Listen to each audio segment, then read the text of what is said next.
The year is 1805. The War of the Third Coalition is raging on. France, under the rule of Emperor Napoleon Bonaparte, is fighting a massive war on both land and sea against the nations of Austria, Russia, and Great Britain. A huge army of 7 French military corps, a total of 200,000 men, were stationed at Boulogne. They were known as the Grandee Armee. For months, the Grandee Armee trained for a planned invasion of Great Britain. Napoleon frequently visited the army camp to oversee the training and provide updates on the invasion plans. One day, Napoleon gathered several of his marshals, meeting them in the center of the camp. Present at the meeting were Marshals Bernadotte and Murat, as well as Marshal Davout, the commander of the French Third Corps, which Napoleon often called his 10th Legion, a reference to the legendary legion of Julius Caesar, a general who Napoleon greatly admired.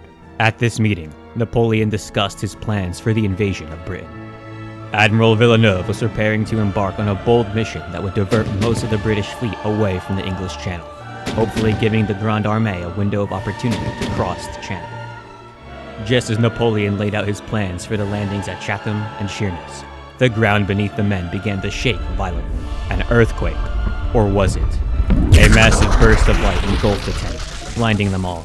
As the men recovered, they instantly rushed out the tent to see what had happened. The Grande Armée's camp was mostly intact, with some fallen tents and injured soldiers here and there. However, the scale of the disaster soon became clear. A massive earthquake had caused half the camp to somehow vanish. Napoleon sprung into action, ordering his men to search for survivors in the supposedly destroyed half of the army camp. He sent his fastest scouts out to nearby towns and cities to request aid. As one group of horsemen made their way south to Amiens, they were suddenly stopped on the road by a group of men dressed up as ancient Roman soldiers. The French scouts laughed before informing the costumed men that an earthquake had struck Boulogne, and they were to spread the word and send all help to the beleaguered Grande Armée. The Romans did not understand a word these oddly dressed horsemen were saying. A standoff ensued. Neither group allowed the other to move. Before long, things turned violent. One of the Frenchmen fired on the Romans, who scattered in fear, but not before unleashing a hail of javelins to cover their retreat, killing one of the scouts. As the rest of the French scouts retreated back to the Grande Armée's camp, they found that other scouts were reporting similar stories. Boulogne did not even exist anymore. The French who traveled there had just found a medium-sized Gallic town. It soon became clear that something supernatural had happened. The entire world outside the Grande Armée's camp had completely changed. Napoleon interrogated several Gallic and Roman prisoners that his men captured. He was only able to communicate with them through his rather elementary knowledge of classical Latin, as well as a few of his other men who were fluent in ecclesiastical Latin. It soon became abundantly clear to Napoleon where they were. It was not 1805 anymore. The year was now 51 BC, the year after Julius Caesar had managed to decisively crush the Gallic rebellion against Rome in the Battle of Alesia. He took the king of the Gauls, Vercingetorix, prisoner, and planned on parading the Gallic king through the streets of Rome in a triumph. Now, Caesar and his legions were in Cisalpine Gaul. They were in the midst of tense negotiations with Pompey and the Senate, who wanted Caesar to step down from his military command. Civil war seemed likely. Word soon reached Caesar of strange disturbances in northern Gaul. Supposedly, a large army was attacking the area. Caesar dispatched one of his most trusted commanders, Titus Labienus, with 2 legions to handle the situation. Meanwhile, the French were finally able to start communicating with the Gallic tribes in the area.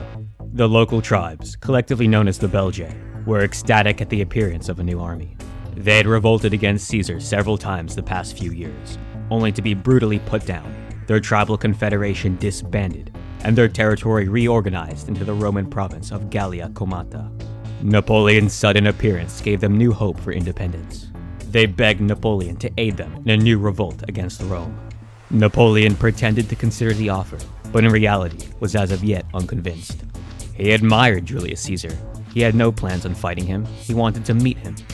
Instead, Napoleon asked that the Belgae provide his men with food and clothing, so that they could recuperate while he considered their offer. At the same time, Labienus continued his march to Gallia Comata. Labienus was becoming angry and dissatisfied with his once close friend, Julius Caesar. Caesar had taken all the credit for the victories in Gaul, denying Labienus his desired glory. In addition, Labienus felt a sense of loyalty to the Senate, as the representative of the Republic, and Pompey as its defender. He hoped a decisive victory in Gallia Comata would elevate his political position, whether or not civil war broke out. As his legions marched up Gaul, the tribes were remarkably quiet. They made no attempts to delay the Romans. This made Labienus confident that the tribes were not in support of any new rebellion. He had no idea what he was heading into. In Napoleon's camp, the emperor and his marshals were again meeting with the chieftains of the Belgae. The Belgae introduced Napoleon to a druidic priest named Venemara. She claimed to know why the Grandee Armee was here. Years ago, Vercingetorix and many other Gallic chieftains had sworn an oath to drive the Romans out of Gaul, no matter what. Unbeknownst to the rest of the chieftains, shortly after this oath was sworn and his election as king was secured, Vercingetorix commissioned Venemara and several other druids to make a human sacrifice to the gods to ensure their favor in the war to come. As the sacrifices burned at the stake, Venemara began chanting in her native Celtic language. She pleaded for the gods to send Gaul its greatest hero, to kill Julius Caesar and ensure Gallic independence. As it turned out, Vercingetorix was not that hero, but Napoleon was. The message was clear. If Napoleon wanted to return back to his original time, he had to kill Julius Caesar and drive the Romans out of Gaul. A few weeks later, Labienus' army arrived in Gallia Comata. They numbered over 10,000 men. Napoleon knew what had to be done. He ordered the Grandee Armee into battle formation.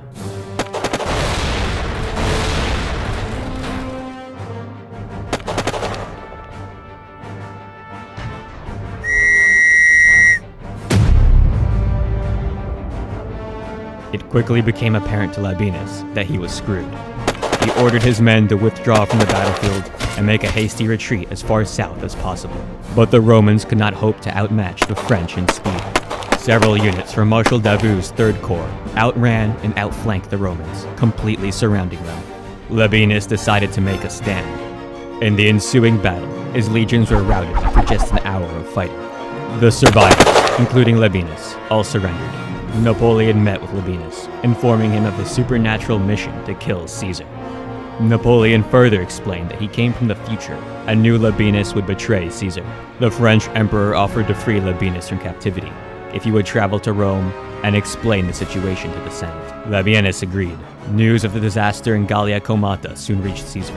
All of Gaul was now up in revolt, again. He gathered his legions, sending a messenger to Rome that he was now arbitrarily extending his military command to deal with the crisis. Will Caesar defeat Napoleon? Will Napoleon kill Caesar? Will someone else be sent back in time to aid the Romans? Well, you can decide. Write your ideas either in my comment section or the Discord, and in a few weeks I'll put up a poll on my community page for all my viewers to vote on which of your ideas will make it to part 2.